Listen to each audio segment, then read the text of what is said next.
Arakan army থেকে আমাদের ইয়াবা আসে, ইয়াবার পরিবর্তে আমাদের দেশ থেকে চাল, সার, তারপরে আপনার এই যে ঔষধ, তারপরে আবার অন্যান্য প্রয়োজনীয় জিনিসপত্র চলে যায়।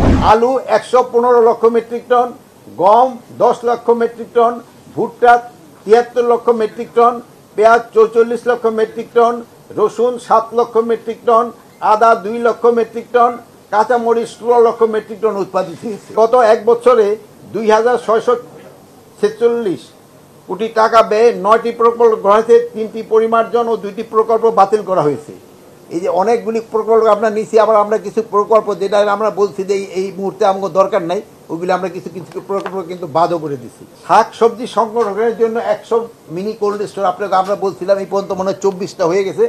আমরা অক্টোবরের আগে আমরা মনে হয় 100 মিনি কোল্ড স্টোর হয়ে যাবে, এবং আরও আবার আমরা একটা নতুন একটা প্রজেক্ট নিচ্ছি শাক সবজি সংরক্ষণ করার জন্য। আর প্লাস আমরা এয়ার ফ্লো মেশিন এবং আলুর জন্য বিশেষ ঘর, এগুলি আমরা কিন্তু ব্যবস্থা করছি। কত 8000টা হয়েছে এয়ার ফ্লো মেশিন। যেহেতু কৃষকরা আলুর দাম পাচ্ছে না, এই জন্য আমরা এই কোল্ড স্টোরে হিমাগার গেটে কিন্তু 22 টাকা করে আমরা নির্ধারণ করে দিয়েছিলাম, এবং কৃষকদের থেকে 50,000 মেট্রিক টন আলু আমরা ক্রয় করব। বাট এই ব্যবস্থাটা নেওয়ার পরেও কিন্তু আলুর দামে ওইরকম কোনো হেরফের হয় নাই। তো আমরা চাচ্ছি যে আলুর দামটা আরেকটু বাড়লে কৃষকরা কিছুটা উপকৃত হবে।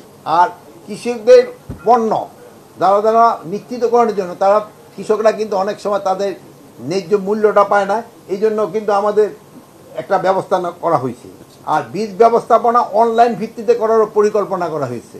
যেমন ধরেন বীজের ক্ষেত্রে কিছুক্ষণ আগেই বলছি যে আমাদের আলু সারপ্লাস হয়ে যাচ্ছে, কিন্তু আমাদের যদি নতুন ধরনের একটা আলু বীজ উদ্ভাবন করা যায়, যেটা দিয়া ইটা হবে, এই যে কি বলে চিপস, আমাদের আলুতে কিন্তু ওই রকম চিপসটা ভালো হয় না, এবং প্লাস আমাদের আলুটা আবার এক্সপোর্ট হয় না, যেটা আমার আলুতে মধ্যে পানির পরিমাণ নাকি বেশি থাকে।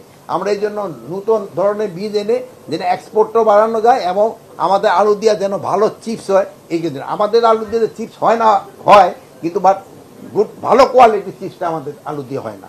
সারের কোনো দামই বাড়ানো হয় নাই, তবে সারের ক্ষেত্রে একটা সমস্যায় আমি কিছুক্ষণ আগেও বলছি, আপনার চিটাগাঙেও আপনি বলে আসছি, আমাদের দেশে যে আরাকান আর্মি আছে, আরাকান আর্মির থেকে আমাদের ইয়াবা আসে, ইয়াবার পরিবর্তে আমাদের দেশ থেকে চাল, সার, তারপরে আপনার এই যে ঔষধ, তারপরে আবার অন্যান্য প্রয়োজনীয় জিনিসপত্র চলে যায়। এই জন্য আমরা নেভি, কোস্টগার্ড এবং অন্যান্য আইন শৃঙ্খলা বাহিনীকে নির্দেশ দেওয়া হয়েছে, এবং আমাদের যারা ইসেরা আছে কৃষি মন্ত্রণালয়ের দায়িত্ব, তাদেরও নির্দেশ দেওয়া হয়েছে কোনো অবস্থায়তে যেন এই সার বিদেশি টাকায় কিনা সার কোনো অবস্থায় যেন পাচার না।